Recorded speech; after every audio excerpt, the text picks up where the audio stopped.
Muy buenas a todos los hermanos y hermanas que nos siguen en Fides Viva, a todos nuestros seguidores de Paraguay y los que no son de acá. Estamos acá con Fides Viva, nuevos miembros, que vamos a entrevistar a una persona ilustre dentro de esta diócesis de Ciudad del Este, una persona que hace mucho tiempo queríamos entrevistar en Fides Viva y por fin tenemos acá. ¿Y qué más en su propio estudio? ¿Cómo estás, padre?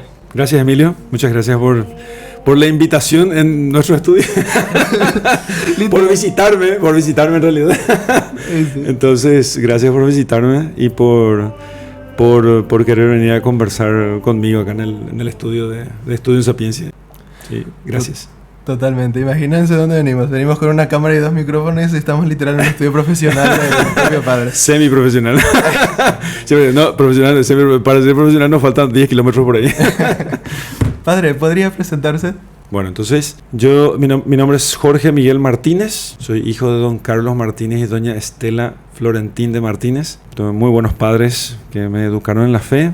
Tengo 2 hermanos varones y soy el mayor de 3 hermanos, ¿no? Mayor de 3 hermanos. Me ordené sacerdote, tengo 42 años. Me ordené sacerdote en octubre del 2010 y por imposición de manos de Monseñor Rogelio Olivieres Plano, ¿sí?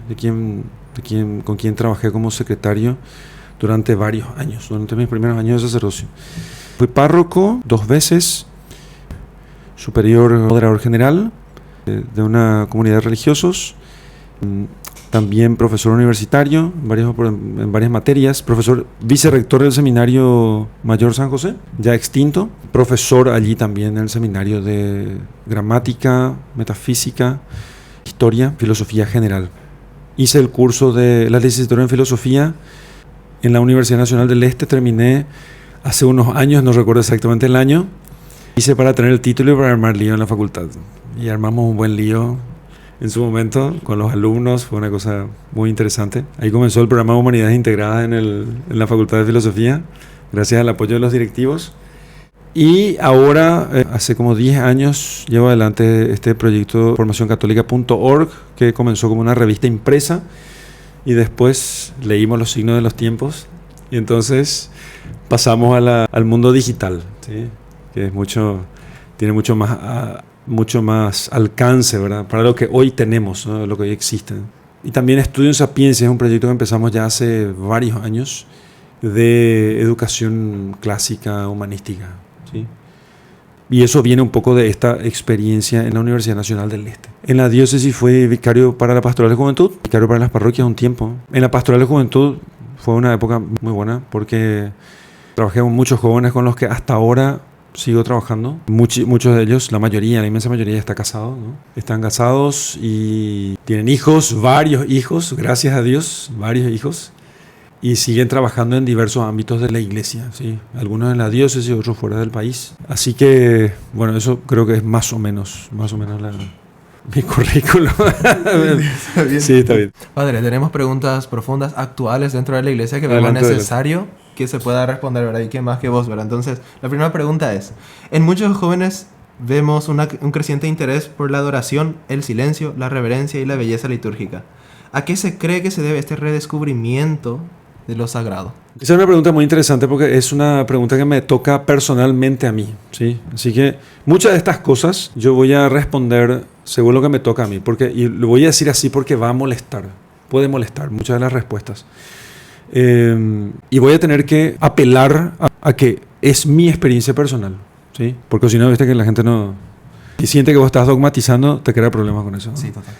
Entonces, pero es un hecho. Lo que estoy diciendo es un hecho cada vez más extendido. Pensá que yo vengo del mundo, en la pastoral de juventud en la que yo crecí, veía el aflorar de las cristotecas, ¿no?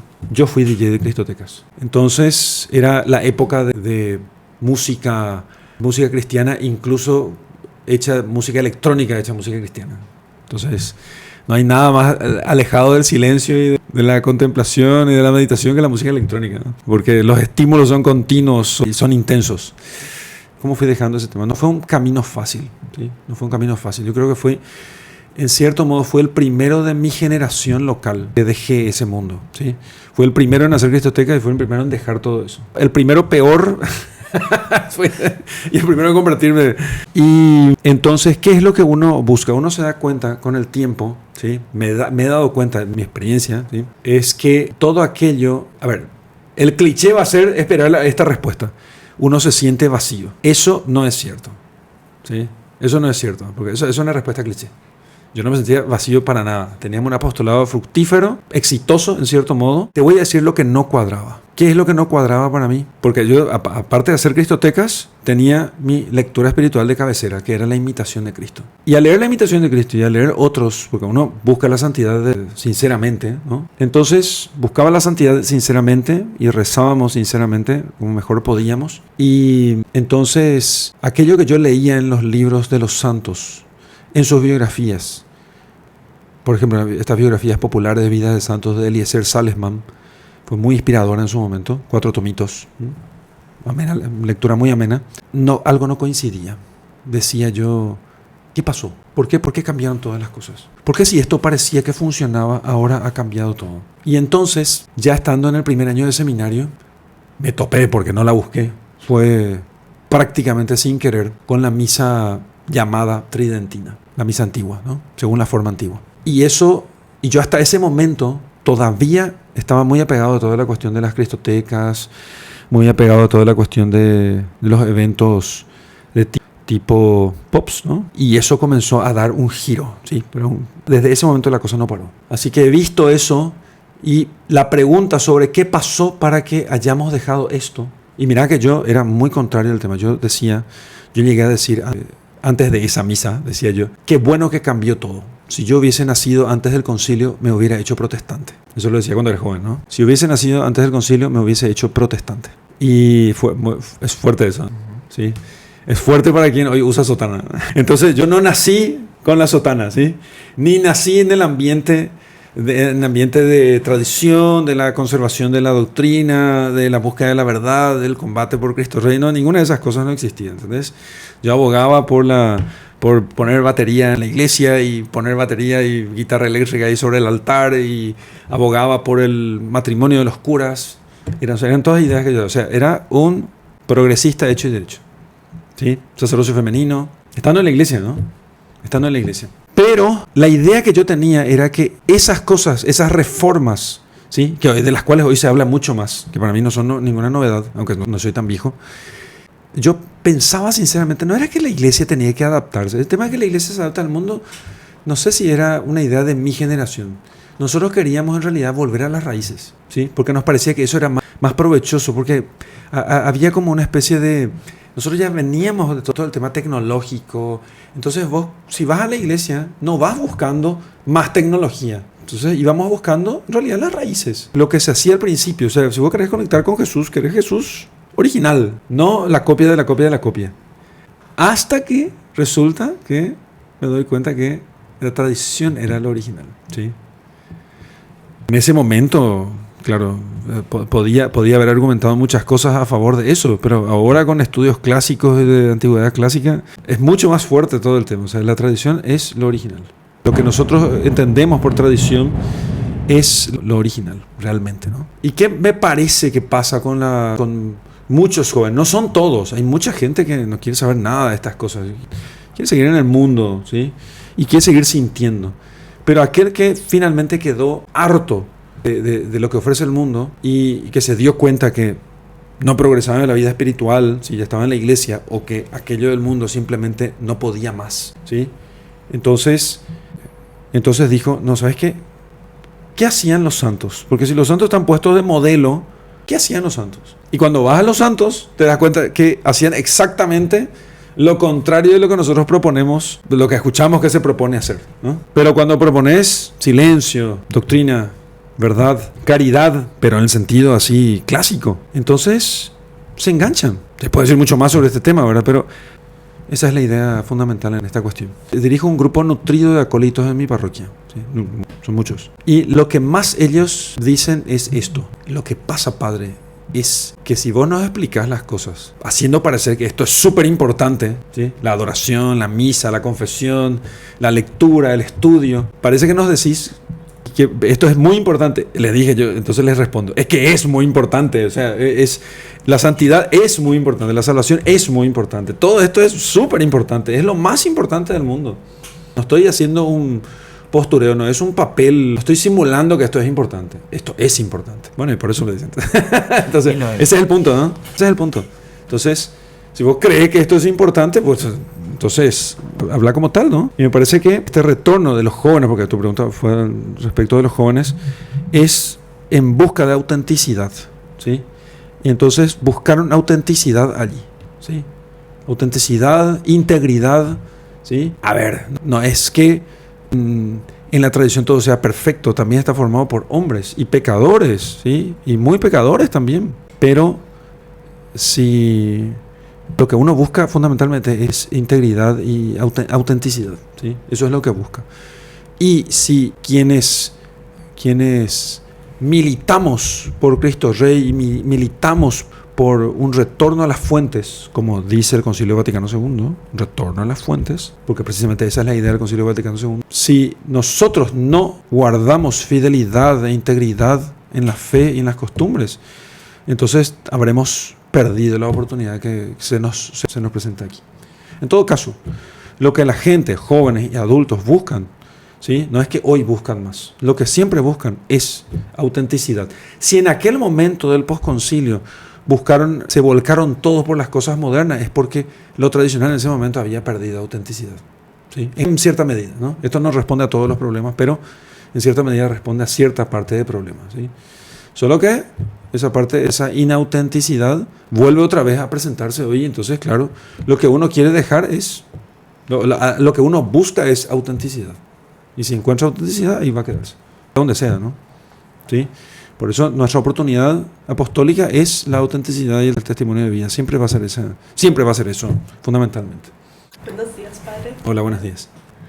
Muchos católicos asisten a misa, pero quizás no todos comprenden realmente lo que sucede en ella. Uh-huh. ¿Qué es la Santa Misa para vos y por qué es mucho más que una simple reunión de creyentes?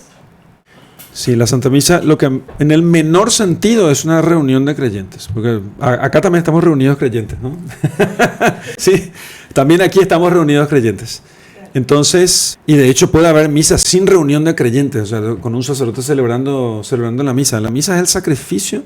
El Sacrosanto Concilio dice esto: la misa es la actualización del sacrificio de Cristo, o sea, es el hacer actual, ¿sí?, el sacrificio de Cristo. Entonces, la misa es fundamentalmente sacrificio, ¿sí? Sacrificio en el sentido clásico, es un acto de culto a Dios por el cual yo pierdo algo para poder reconocer con ello la superioridad absoluta de Dios sobre mí y sobre esta comunidad o sobre los que estamos aquí, ¿verdad? Y si estoy solo, sobre los que estamos o sobre la iglesia. Entonces, en ese sentido, la misa es un sacrificio, ¿sí? Es un acto cultual, que tiene una víctima, que es Cristo, que tiene un oferente, que es Cristo en el sacerdote, y que tiene un altar, que es Cristo también, ¿sí?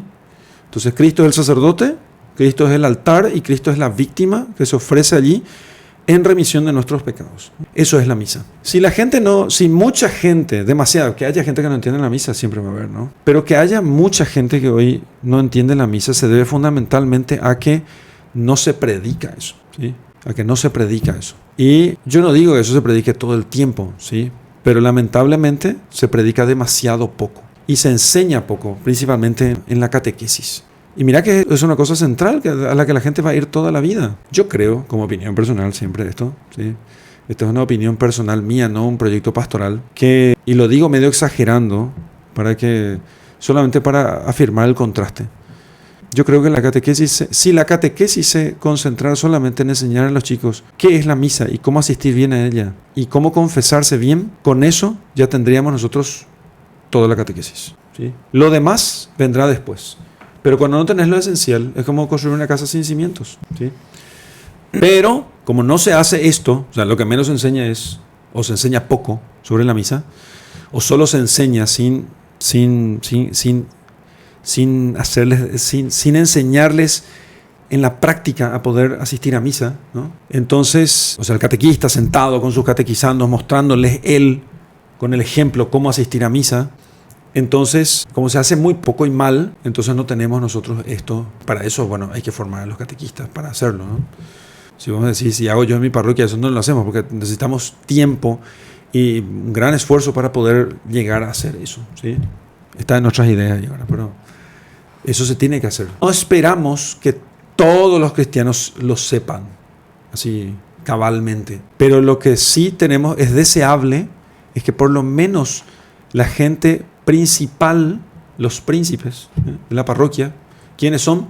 La gente más comprometida, la que va a misa todos los días, los coordinadores de grupos, gente que lleva vida espiritual seria, que se confiesa frecuentemente. Esa gente sí tiene que saber, ¿sí? Esa gente tiene que saber bien. Porque si sabe bien, entonces ellos van a poder aprovechar mejor la misa, van a poder vivir mejor, como se suele decir, pero en realidad van a poder cosechar más frutos, progresar más en la santidad, y eso va a redundar en crecimiento para la parroquia. Eso va a redundar en crecimiento para la parroquia. Si hay más gente santa en la parroquia va mejor. La parroquia no va mejor porque tenga mejor infraestructura edilicia, ¿sí?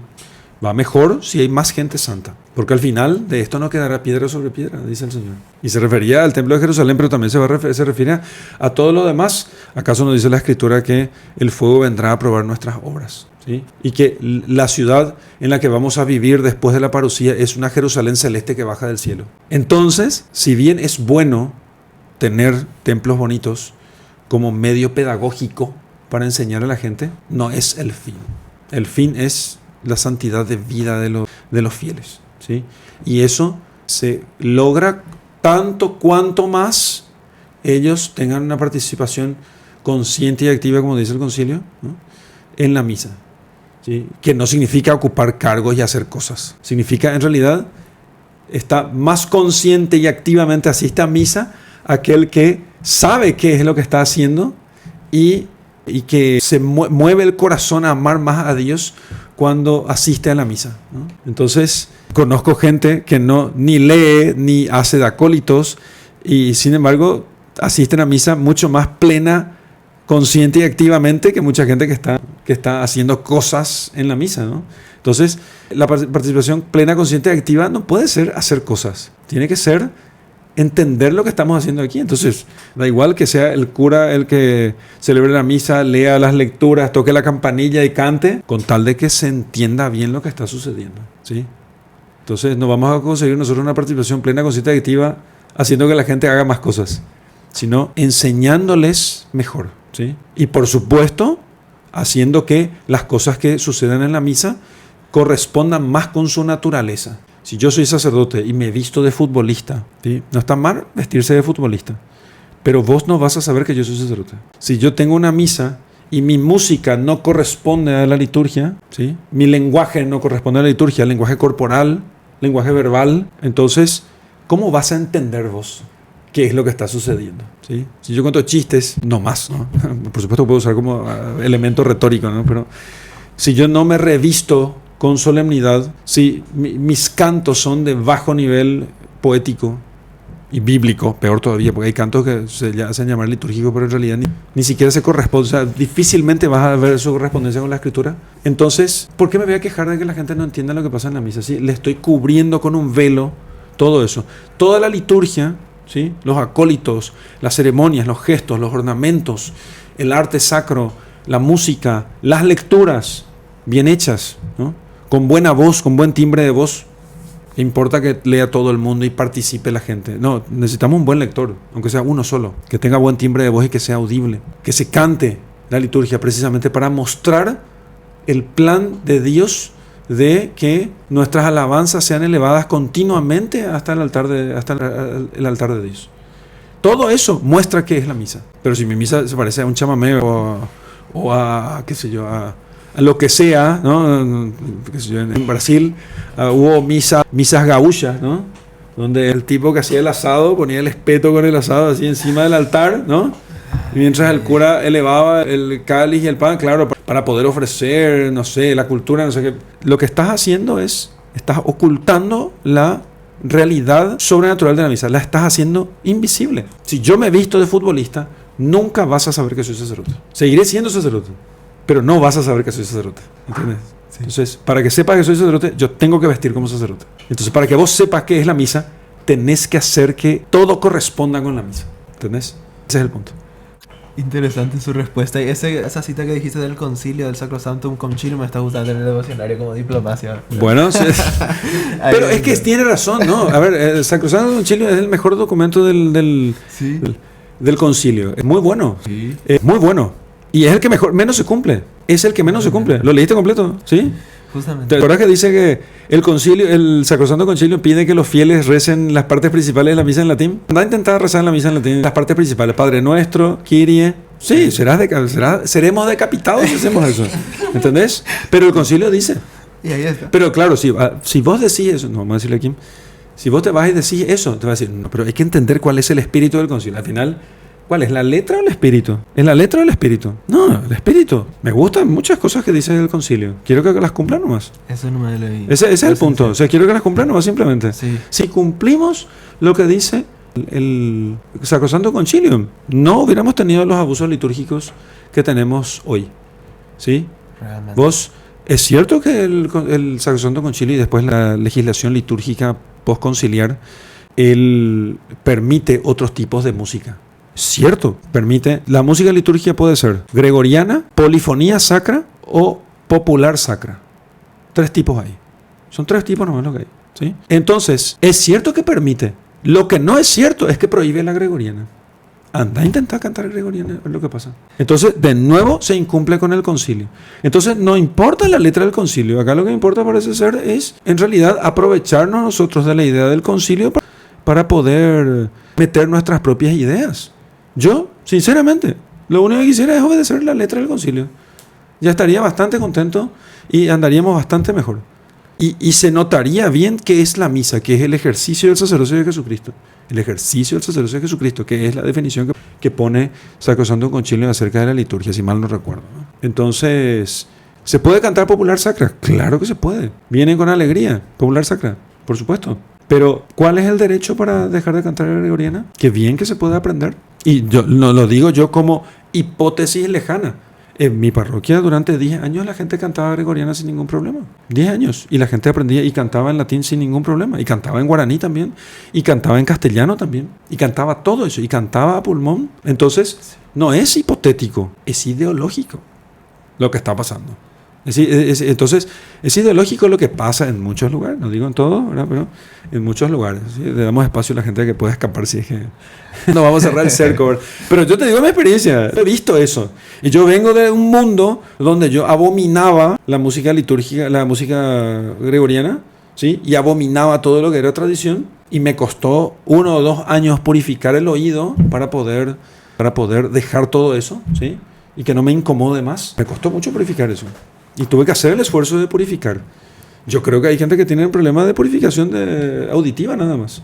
O sea, no le gusta eso o no quiere tener problemas. Lo cual es cobardía. Si no tiene otro nombre eso, ¿no? Totalmente, padre Jorge Miguel. Y ahora la tercera pregunta le va a estar haciendo nuestro querido amigo y hermano Kevin. Adelante, Kevin. Bueno, hoy se habla mucho de la inclusión y del diálogo. Uh-huh.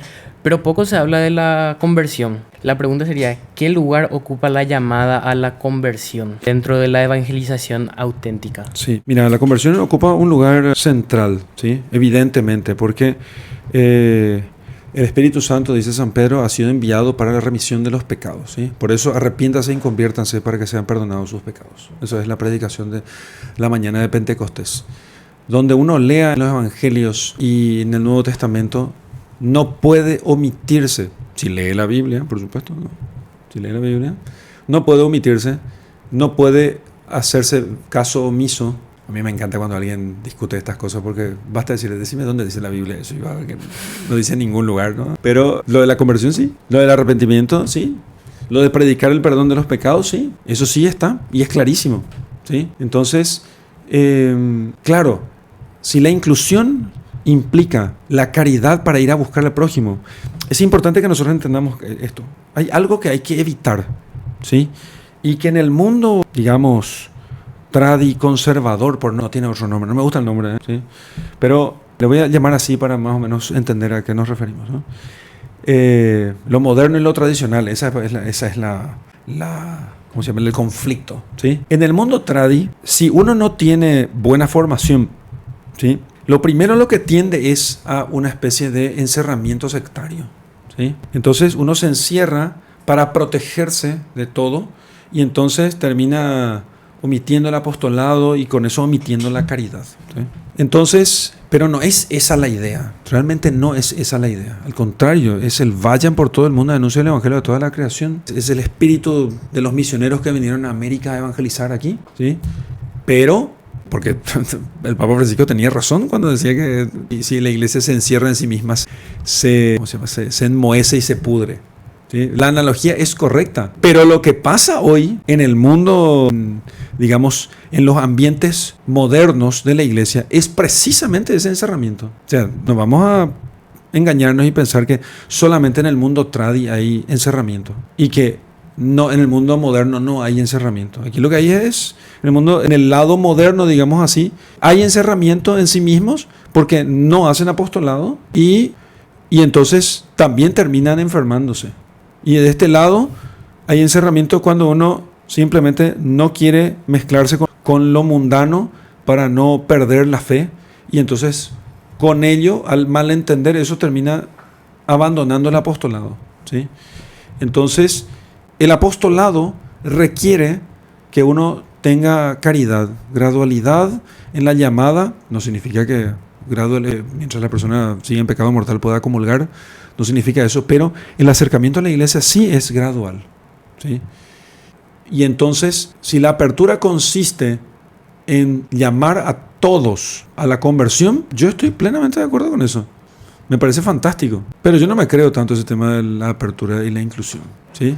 No me creo tanto ese tema. A mí me parece sinceramente que suena medio ideológico, ¿sí? Me contaba hoy una señora que su párroco le va a quitar de las lecturas porque usa velo, ¿sí? Pero hay que ser inclusivos. Yo estoy completamente de acuerdo con la inclusión. Incluyamos a todos, sinceramente. Que todos sean incluidos, ¿sí? Si quieren. Pero así, unos incluidos y otros no. Entonces, no sé, me parece que la cuestión de si la inclusión consiste en llamar a todos a la conversión, estoy de acuerdo, ¿sí? Llamemos a todos a la conversión. Salgamos a las calles y prediquemos de verdad. Me parece bien. Y déjenos predicar para que se predique el evangelio a todas las gentes. Y para que podamos nosotros predicar el anuncio y la conversión a todos, ¿sí? Porque entonces todos podrán ser incluidos. Porque si no va a ser simplemente engaño. Si yo le incluyo a todos, ¿sí? Digamos así, hago un evento para todos, para que todos vengan, que atraiga a todos, y para eso pongo una cristoteca, como lo hacía yo, van a venir jóvenes mundanos que no quieren dejar el mundo, como de hecho pasaba. Yo recuerdo perfectamente una de las tantas Pascuas jóvenes que organizamos en un grupo de gente, ¿no? Y entonces en esta Pascua joven hubo 1000 personas, 1000 jóvenes. Es raro una Pascua joven así con mucha gente. Tuvimos 1000 participantes. A los 15 días, al mes hicimos el monitoreo en los grupos juveniles, porque en nuestra parroquia había un grupo juvenil en cada capilla, por lo menos, o sea, muy activa la pastoral juvenil. Y he ingresado a todos los grupos juveniles un solo joven nuevo, un solo, al que le he visto en la misa de esta mañana, está con sus hijos ahí, gracias a Dios, porque si no sería catastrófico, ¿no? Dios no permitió que fuese peor, ¿no? Y un solo joven entró, este joven que se llama Oscar Cañete, el vocalista de Llagas, ¿no? Exactamente a él me refiero, y entró él para que no nos vaya tan mal, ¿no? Entonces, pero ¿y el resto? No hubo jóvenes nuevos después. Esa fue una herida en ese año que nunca cicatrizó en mí, nunca cicatrizó. Después de ese año, yo fui enfriándome cada vez más en esa idea de vamos a hacer esto para poder atraer a los jóvenes. A mí no me lo digas, porque yo sí hacía esas cosas para atraer a los jóvenes, ¿sí? Si bien hay que decir que en esos eventos nosotros sí hablábamos de conversión, así potente, hablábamos fuerte de la conversión, pero el ambiente no ayudaba propiamente, ¿sí? Era engañoso toda esa multitud, ¿sí? Pero nosotros sí hablábamos de conversión en la pastoral de jóvenes de mi época, de mi parroquia. Se hablaba de conversión y la gente se confesaba frecuentemente. O sea, había un programa serio de vida espiritual. Solo que los medios eran muy modernos, ¿sí? Los medios. El contenido era católico, pero los medios eran muy modernos, ¿sí? Tampoco eso. Y sí, ni siquiera si tenés medios modernos y contenido nulo, ¿sí? Ahí sí que tu pastoral de juventud es una pérdida absoluta de tiempo. Más vale, o sea, ¿para qué te vas a ir a la iglesia a hacer cosas mundanas si el mundo las hace con mejor calidad? ¿Entendés? Sí. No vas a hacer eso.